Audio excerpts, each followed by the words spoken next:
और बात की जाए बिहार की, तो बिहार में लगातार ऐसी ऐसी घटनाएं सामने आती हैं जो चर्चा में रहती हैं। एक तरफ तेजस्वी यादव आरक्षण की बात कर रहे हैं, वहीं दूसरी तरफ नए डीजीपी ने पदभार ग्रहण कर लिया है। चीफ सेक्रेटरी ने भी उन्हें भी जिम्मेदारी दी गई है। और इसके साथ साथ आज गिरिराज सिंह को लेकर भी चर्चाओं का बाजार गर्म रहा। गिरिराज सिंह को लेकर यह कहा गया कि उनके ऊपर हमला हुआ है, उसे भी लेकर बिहार की सियासत तेज हो गई।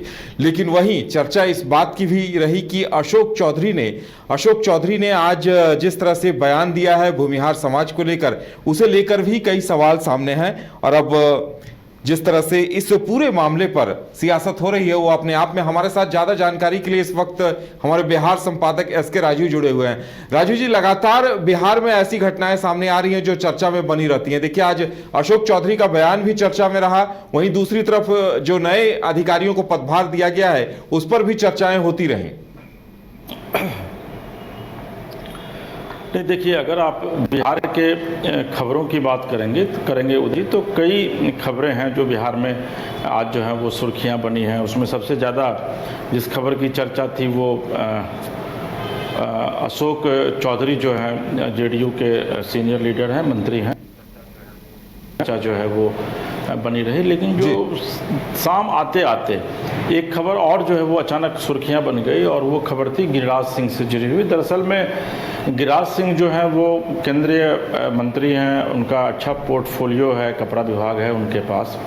और आज वो बेगूसराय में जनता दरबार लगाए हुए थे, और उसी जनता दरबार के बीच वो जनता की समस्याओं को सुन रहे थे, जनता की समस्याओं से वो रूबरू हो रहे थे। और अचानक होता क्या है कि अचानक से एक जो फरियादी था वो आता है और वो मुक्का चलाने की कोशिश जो है वो गिरिराज सिंह के ऊपर करता है। लेकिन गिरिराज सिंह के साथ जो सिक्योरिटी गार्ड थे वो उस लड़के को पकड़ लेता है, यानी कि उसने जो फाइट चलाने की कोशिश की थी या फिर गिरिराज सिंह को जो मारने की कोशिश की थी, तो वो गिरिराज सिंह तक वो नहीं पहुंच पाता है। तो ये स्थिति आज की थी बेगूसराय की, और अचानक वो खबर जो है वो बिहार में सुर्खियां बटोरने लगती है। हालांकि उस लड़के को गिरफ्तार कर लिया गया, लेकिन बाद में गिरिराज सिंह ने कहा कि नहीं, इसको छोड़ दो। और बाद में जब पता चला कि वो लड़का आम आदमी पार्टी का वहाँ का वर्कर है, जो अपनी समस्याओं को लेकर के भटक रहा है, घूम रहा था, और उसकी समस्याओं का समाधान नहीं हो रहा था। और आश्चर्य की बात यह है कि उस जनता दरबार में वो अरविंद केजरीवाल जिंदाबाद के नारे भी लगाता है, नरेंद्र मोदी के खिलाफ, वर्तमान बिहार सरकार के खिलाफ में विरोध में वो नारे लगाता है। लेकिन उस लड़के को पुलिस जो है वो गिरफ्तार कर लेती है, और थोड़ी देर के लिए जो वहाँ का माहौल है वो अफरा तफरी जो है उस वहाँ मच जाता है। हालांकि उसके बाद पूरी स्थिति पर नियंत्रण पा लिया जाता है, और फिर गिरिराज सिंह जो है वो जनता की समस्याओं को सुनने लगते हैं। देखिए उदय, जिसके पीछे कई वजह है। आपको याद होगा कि 2010 में जब नीतीश कुमार दूसरी बार सत्ता में आए थे, तो उन्होंने बिहार में जनता दरबार कार्यक्रम की शुरुआत की थी, और उसी समय से बिहार में एक सिस्टम, एक कल्चर जो है वो बन गया कि जनता दरबार लगा करके जनता की समस्याओं का समाधान किया जाएगा। ये बात अलग है कि मुख्यमंत्री भी जब जनता दरबार लगा रहे थे तो उस जनता दरबार में भी जनता की समस्याओं का समाधान नहीं होता था, क्योंकि जो जनता समस्या लेकर आते थे जिस अधिकारी के खिलाफ, उसी अधिकारी के पास फिर से उस पेपर को भेज दिया जाता था, तो निश्चित तौर पर वो कार्रवाई नहीं होती थी।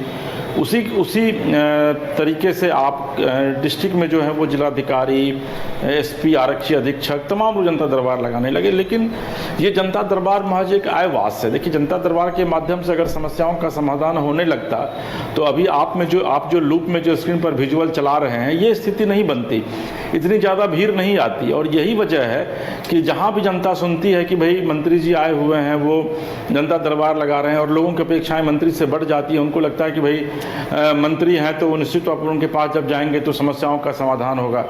लेकिन गिरिराज सिंह की नहीं, कोई भी ऐसा मंत्री नहीं है जो जनता दरबार लगाता है और उस जनता दरबार में जाने के बाद आपका काम हो जाए। मैंने लगातार रिपोर्टिंग किया। मुझे याद है कि मैं 2010 में जब सीएम बीट देखा करता था, तो उस समय मैं हर एक मंडे को मैं जाता था नीतीश कुमार के जनता दरबार में, और उसमें कमोबेश ऐसे फरियादी आते थे जिनका कि कई बार वो जनता दरबार में आ चुके होते थे और उनकी समस्याओं का समाधान नहीं होता था। तो एक उसके बाद होता क्या है कि स्वतः एक आक्रोश आपके भीतर पनपेगा कि भाई हम मुख्यमंत्री के जनता दरबार में जा रहे हैं, हम जिला कलेक्टर के जनता दरबार में जा रहे हैं, हम एसपी के यहाँ जा रहे हैं, मंत्री के जनता दरबार में जा रहे हैं, लेकिन उसके बावजूद जो है मेरी फरियाद नहीं सुनी जा रही है।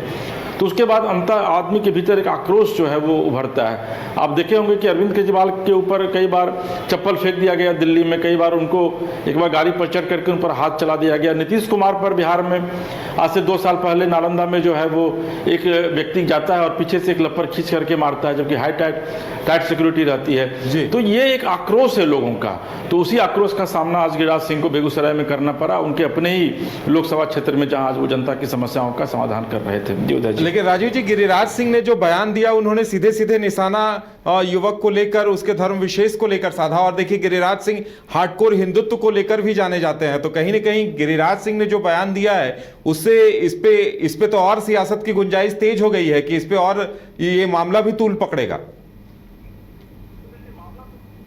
तो तुम पकड़ रहा है। अभी आप देख लीजिए कि योगी आदित्यनाथ ने कुछ दिन पहले उत्तर प्रदेश में एक बयान दिया था, और उस बयान में वो कहा था कि अगर बटोगे तो कटोगे, बांग्लादेश की स्थिति को देख लो कि वहाँ पर जाति पूछ करके खास धर्म विशेष के लोगों को नहीं मारा जा रहा है। जी।